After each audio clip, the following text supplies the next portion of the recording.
माननीय सदस्य श्री उमेदराम बेनीवाल जी, महोदय, आपने मुझे राष्ट्रपति जी महोदया के अभिभाषण पर बोलने का अवसर प्रदान किया। मैं आपका हृदय से आभार व्यक्त करता हूं।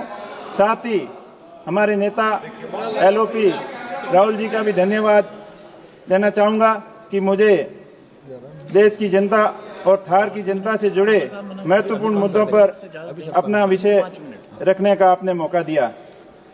राष्ट्रपति महोदया के अभिभाषण से सरकार की नीतियों, उपलब्धियों, योजनाओं का उल्लेख किया गया, जो लोकतंत्र की एक महत्वपूर्ण परंपरा है।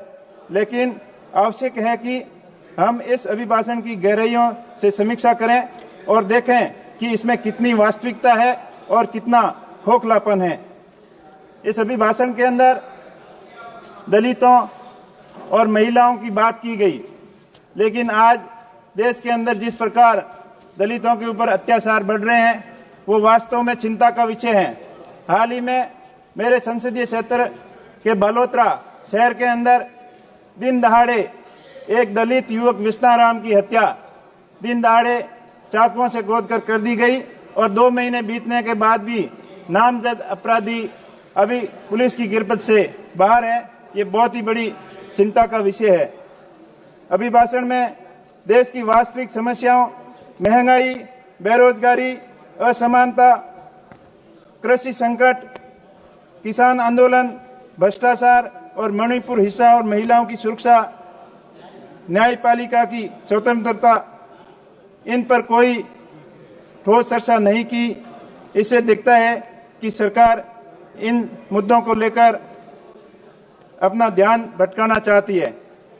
मैं किसानों की बात करूंगा। भारत एक कृषि प्रधान देश है और देश की 75% से ज्यादा आबादी ग्रामीण क्षेत्रों में रहती है और कृषि के ऊपर निर्भर है। हाल ही में देश के अन्नदाता की हालत बहुत खराब है। सत्ता पक्ष की ओर से बार बार किसानों की आय दुगनी करने के कई वादे किए गए और 2022 तक किसानों की आय दुगनी करने का वादा बार बार दोहराया गया, लेकिन 22 निकलने के बाद भी आज किसानों की आय दुगनी के बजाय किसानों की आय आधी रह गई है। किसान बहुत ही संकट में है। सिंचाई का पानी किसानों को समय पर नहीं मिलता, बिजली समय पर नहीं मिलती। माननीय प्रधानमंत्री जी ने वहाँ बाड़मेर के अंदर 2014, 2018, 19, 23 4 बार ये वादा करके आए थे कि मेरे किसान भाइयों और बहनों, गुजरात के कच्छ के अंदर आम और अंगूर हो सकते हैं, तो बाड़मेर के थार क्षेत्र के अंदर आम और अंगूर की खेती क्यों नहीं हो सकती? हो सकती थी, लेकिन आपकी नीति सही नहीं थी।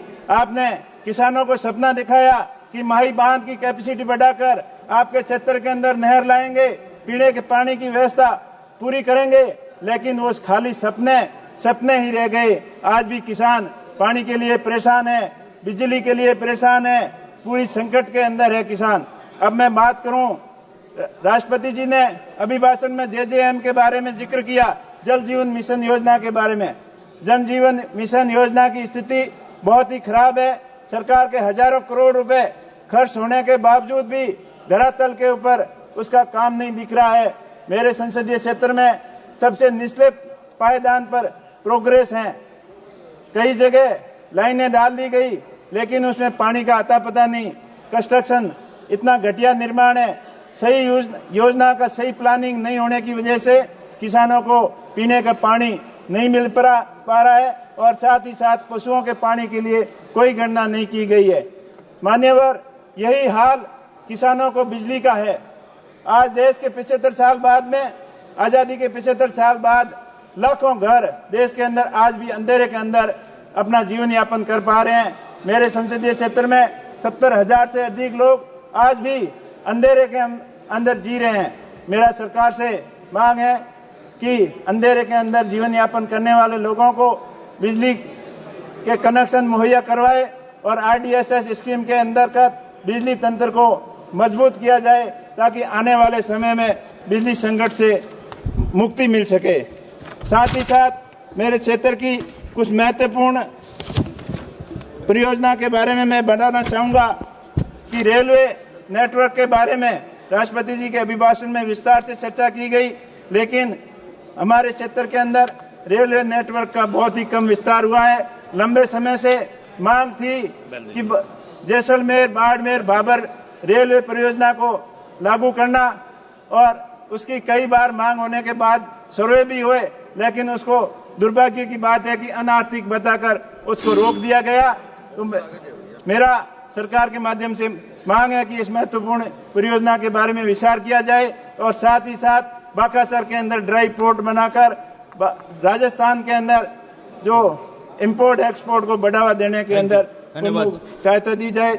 इसी के साथ साथ क्षेत्र के कई महत्वपूर्ण मुद्दे हैं, उसके बारे में मैं आपका 1 मिनट के अंदर आपको ध्यान आकर्षित कराना चाहूंगा कि उड़ान योजना के अंतर्गत बाड़मेर के हवाई अड्डे को जोड़ा गया, लेकिन कई साल बीतने के बाद भी अभी वहां पर धरातल पे कोई काम नहीं हुआ। साथ ही साथ वहां प्रधानमंत्री आवास की स्थिति बहुत ही खराब है, दयनीय है, और इतनी राशि कम होने के बाद कोई किसान पात्र योग्य अपने आवास का निर्माण नहीं करा पा रहा है। तो मेरा आपके माध्यम से मांग है कि प्रधानमंत्री आवास की में कम से कम अब 5 लाख रुपए किस्त की जाए, और साथ ही साथ सांसद निधि को भी बढ़ाया जाए, जो माननीय सदस्य श्री हेमांग जोशी जी 50 करोड़ किया जाए। आपने मुझे बोलने का मौका दिया, आपका बहुत बहुत आभार, धन्यवाद।